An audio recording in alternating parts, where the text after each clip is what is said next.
Hi. I'm currently in a bed inside St. Anne's Hospital in North London.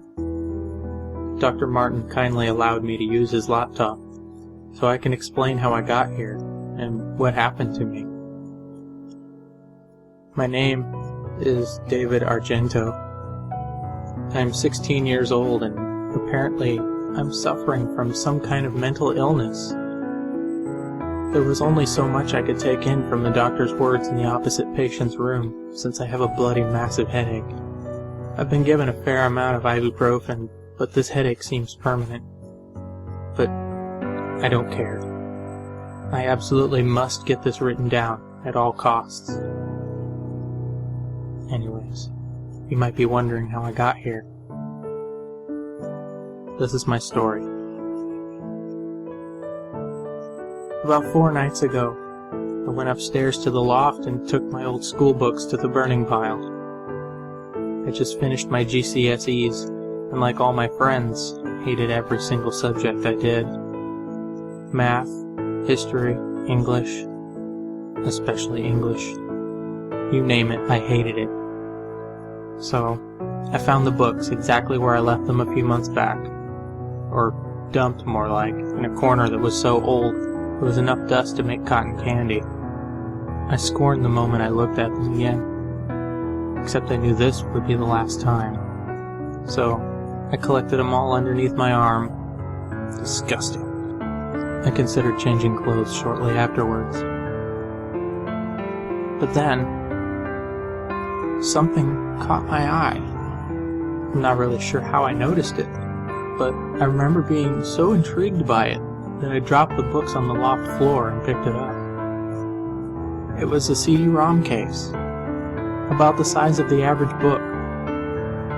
There were no words of any kind, even when I turned it over on the other side. I was kind of excited. It looked like a computer game that the previous house owners had left behind. Since I absolutely loved computers at the time, I was interested in giving it a try on my Dell. But when I opened the case, the disc inside lacked any kind of artistic illustration. Instead, just a bland white color with some text written on it in black marker pen. The words were Chatroom 98. I wasn't exactly pleased when I learned it wasn't a game.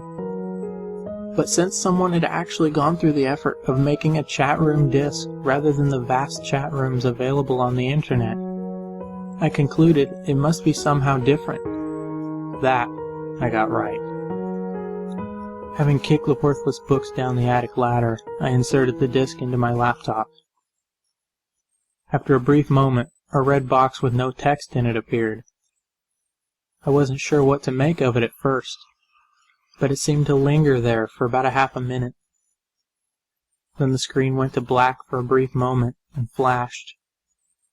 The words, "Welcome to Chatroom 98" appeared at the top center of the screen. Chatroom 98. What was the significance of that number? Then what appeared to be a white text box opened up in the center. I didn't know what to type, so I randomly put, "Hello?" I didn't expect any kind of response, but then I got one. A person by the name of Darwin Clark replied. Good afternoon. There was no possible way this person was real. It seemed like I was the only possessor of this chatroom disk. And then I realized it was one of those chatbots. A software designed to simulate an intelligent conversation with whoever talks to it. I still thought it was strange, though. I'd only lived in my current house for about 6 years, but I'd never encountered that red box in my entire life. I suppose the previous owners of the house must have owned it, but it's not like they owned a computer, unless you count the smashed-to-pieces one we threw away to the dump when we first arrived. Anyway, I tried to start a conversation, to see what extent the AI had been programmed. "Lovely weather we're having," I wrote. No sooner than 3 seconds, Mr. Clark replied. No. It seems rather miserable today. I was taken back. The weather was more or less exactly how he put it. I didn't know either until I looked out the window and saw that it was about to rain. But I wasn't too surprised. The chatbot was probably programmed to say that, and since this is England I lived in, it could have been more than likely.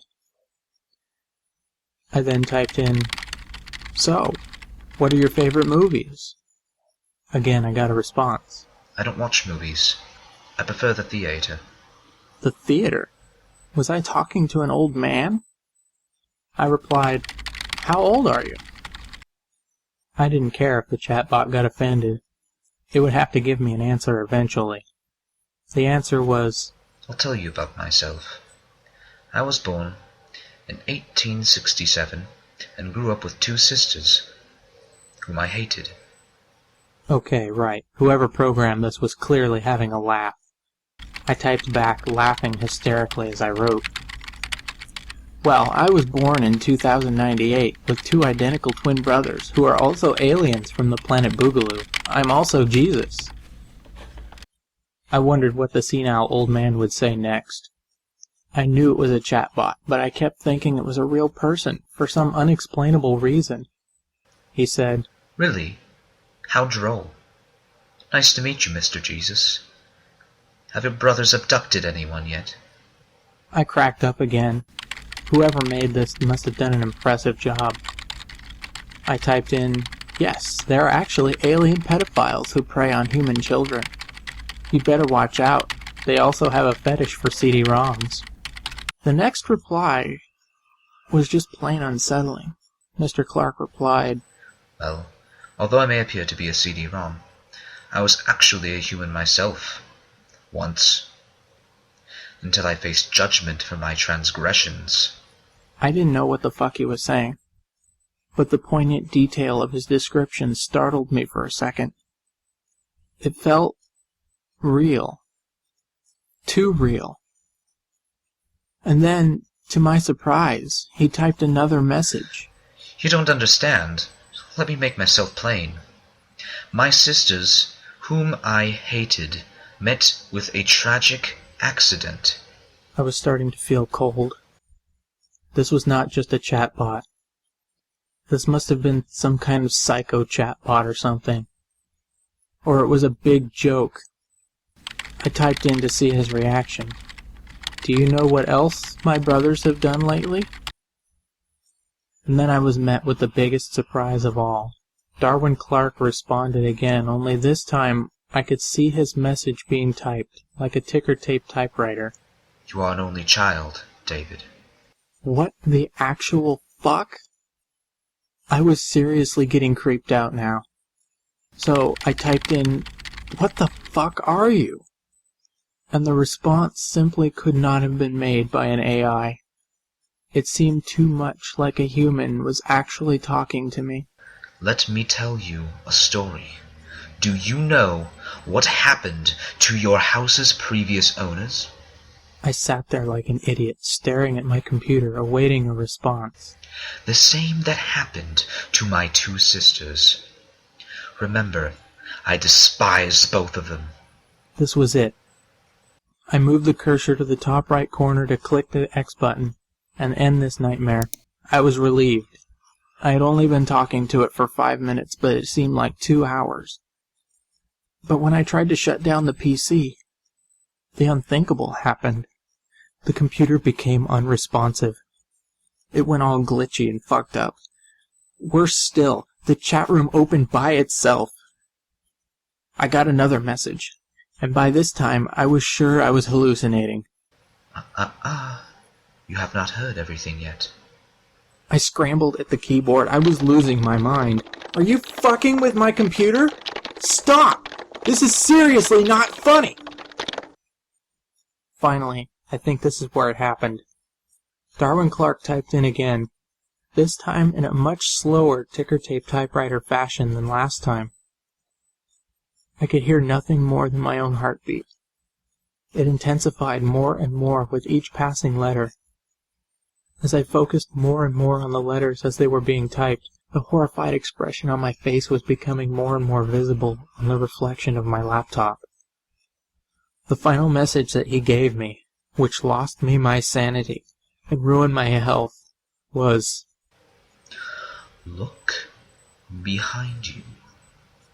I remember feeling as if everything around me was slowing down. I was really worried. Part of me knew that there would be something behind me, and a smaller part tried to assure me that there was nothing there.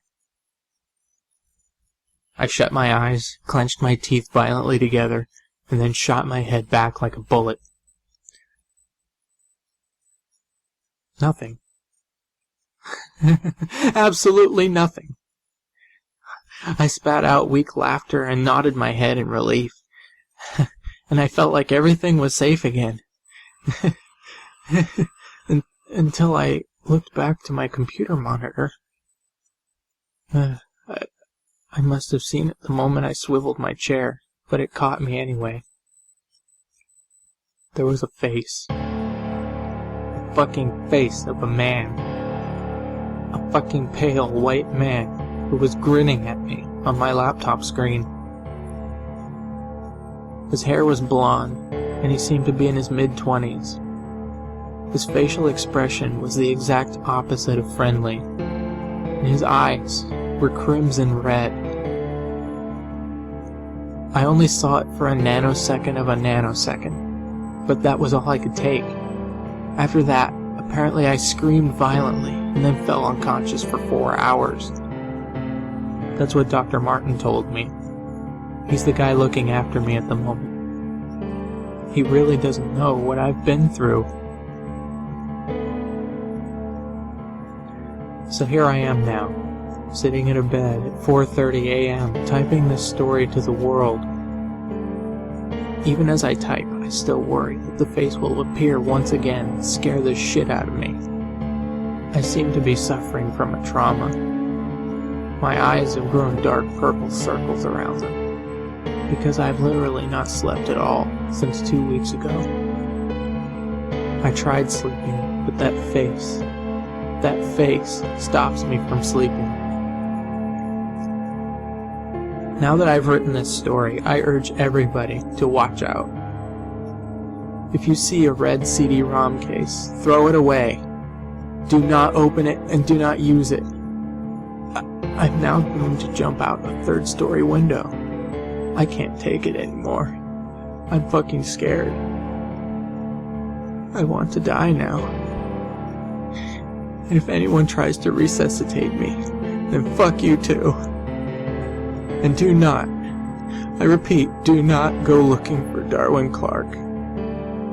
He may or may not be real, but he can drive you insane.